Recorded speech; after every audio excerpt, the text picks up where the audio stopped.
Praise the lord. హల్లెలూయా. దేవుని నామానికి మహిమ కలుగునుగాక. ప్రియమైన దేవుని బిడ్డలారా, మీరందరూ బాగున్నారా? మీరందరూ బాగుండాలి, ఆరోగ్యంగా ఉండాలని నిత్యము మీ అందరి కొరకు ప్రార్థన చేస్తూ ఉన్నాము. మరి ఈ రోజుల్లో మనం చూస్తూ ఉంటే ఎన్నో కుటుంబాలు పతనమైపోతూ ఉన్నాయి కదండి. యవనస్తులు భయంకరంగా నాశనపు అంచుల్లో తిరుగులాడుతూ ఉన్నారు. అది ఏదైనా కానీ తల్లిదండ్రుల మాట వినేవారు కొదువైపోతూ ఉన్నారు. అంతేకాకుండా పిల్లలను అర్థం చేసుకోవాల్సిన తల్లిదండ్రులుగా చాలామంది అర్థం చేసుకోలేని పరిస్థితుల్లో ఉన్నాము. అయితే చాలామంది రకరకాలుగా వారి వారి అలవాట్లను బట్టి వారి పరిస్థితులను బట్టి నాశనానికి వెళ్ళిపోతూ ఉన్నారు. లోకంలో ఉన్న అనేక రకాలైన కోరికలకు బానిసలైపోతూ ఉన్నారు. అట్లాంటి యవనస్తులను మరి మంచి మార్గంలోనికి తీసుకురావాలి, మరి వారు కూడా మంచిగా బ్రతకాలి, వారు కూడా మంచిగా ఉండాలి అని మనకు ఉంటుంది. కానీ వారిని ఎలా తీసుకురావాలన్నది మనకు అర్థం కాదండి. మన మాటలు వారికి చాలా చిరాకును తెప్పించేవిగా, మరి వారికి అస్సలకి నచ్చనివిగా ఉంటాయి కదా. అయితే ఒకానొక రోజు బైబిల్లో ఒక తల్లి తన మాటల చేత వారి కుటుంబాన్ని చక్కగా కట్టుకోగలిగిందంట. మరి ఆ తల్లి ఎవరు? ఎలా ఆమె మాటలు ఆ కుటుంబానికి ఉపయోగకరంగా ఉన్నాయి అని మనం చూస్తే పరిశుద్ధ గ్రంథమైన బైబిల్లో నుండి సామెతలు 31వ అధ్యాయము అలాగే 27వ వచనాన్ని చదువుతాను, శ్రద్ధగా ఆలకించండి.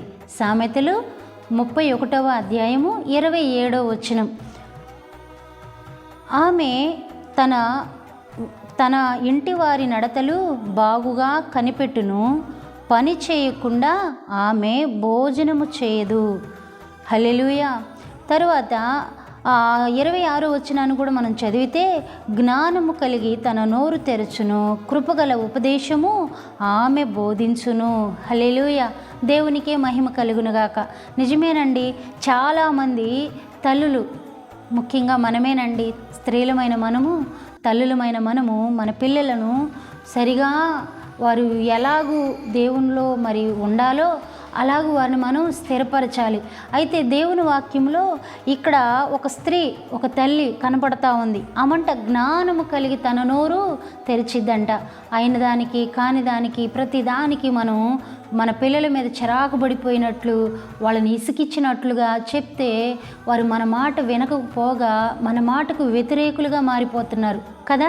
అయితే ఆ స్త్రీ ఏం చేస్తుంది? జ్ఞానము కలిగి తన నోరు తెరిచిద్దంట, కృప కలిగిన ఉపదేశమును ఆమె బోధించిద్దంట. దేవునికే మహిమ కలుగునుగాక.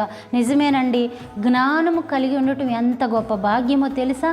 ఒక కుటుంబం కట్టబడాలంటే దేవుని వాక్యంలో కూడా ఉంది కదా, జ్ఞానవంతురాలు తన ఇంటిని కట్టుకొనును అని. మూఢురాలైతే తన ఇంటిని ఓడబెరుకునని దేవుని వాక్యం స్పష్టంగా చెప్తా ఉంది. నిజమే, మన నోటి మాటను బట్టే మన కుటుంబాలు చక్కగా కట్టబడతాయి. కొంతమంది తల్లులను మనం చూసినప్పుడు వారి నడతలు, వారి మాట తీరు, వారి క్రియలు వారి పిల్లలను నాశనానికి నడిపించేవిగా ఉంటాయి. ఎందుకంటే వారి మాట తీరే చూసేవారికి వినేవారికి చాలా అసహ్యంగా కనపడతా ఉంటుంది. వీరెవరయ్యా? లోకస్తుల, అన్యజనుల అంటే కాదు. దేవుణ్ణి ఎరిగిన వారు, దైవభక్తి కలిగిన వారు, దినదినము దేవుని వాక్యాన్ని వింటున్నవారు, వెంబడించాలనుకుంటున్న వారు కూడా వారి జీవితాల్లో ఒక కుటుంబాన్ని కట్టుకోవడం చేతగాని పరిస్థితుల్లో, కుటుంబాన్ని దేవుని కొరకు నిలపటం అర్థం కాని పరిస్థితుల్లో బ్రతికిపోతూ ఉన్నారు. అందుకే ఇక్కడ ఈ తల్లి అయితే ఏం చేసిందంట? జ్ఞానము కలిగి తన నోరు తెరిచిద్దంట, కృప కలిగిన ఉపదేశం. నిజమేనండి, మన పిల్లలు ఏదైనా పొరపాట్లు చేసినప్పుడు ఆ పొరపాట్లు మనం ఎలా సరిదిద్దాలో జ్ఞానముతో ఆలోచన చేయాలి.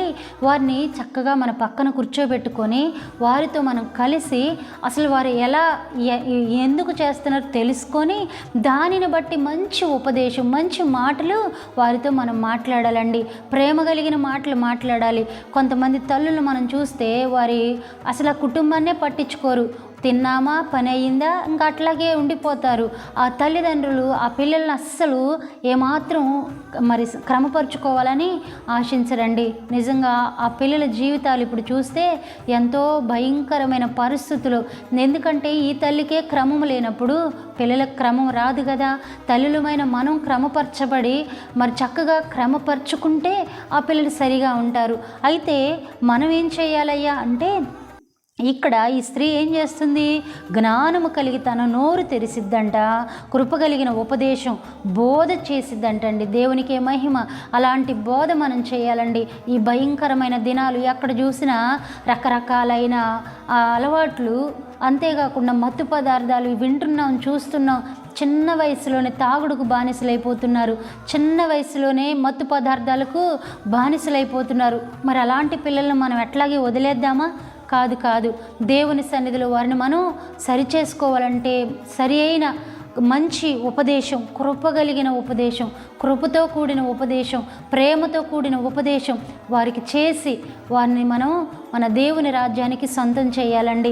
మన కుటుంబాలకు వారిని ప్రేమను పంచి వారిని మన దేవుని కోసం సంపాదించాలి. ముఖ్యంగా సాతాను బంధకాల్లో చిక్కుబడిపోయిన యవనస్తులను కృపగలిగిన ఉపదేశం చేత, ప్రేమ చేత వారిని రక్షించుకుంటూ మన కుటుంబాన్ని సరిగా కట్టుకుందాం. అందుకే ఇక్కడ అంటుంది, జ్ఞానము కలిగి తన నోరు తెరచును, కృపగలిగిన ఉపదేశము ఆమె బోధించును. అలాంటి బోధ, అలాంటి ప్రేమ కలిగిన వాక్యం లేదా అలాంటి ప్రేమ కలిగిన మాటలు మన పిల్లలకు చెప్పుకుంటూ మన పిల్లలను, మన కుటుంబాలను మనం అందరం కూడా చక్కగా కట్టుకోవాలని ప్రభు పేరట తెలియచేస్తూ ఈ మాటలు ముగిస్తూ ఉన్నాను. యేసు ప్రభు నామానికే మహిమ కలుగునుగాక. ఆమేన్.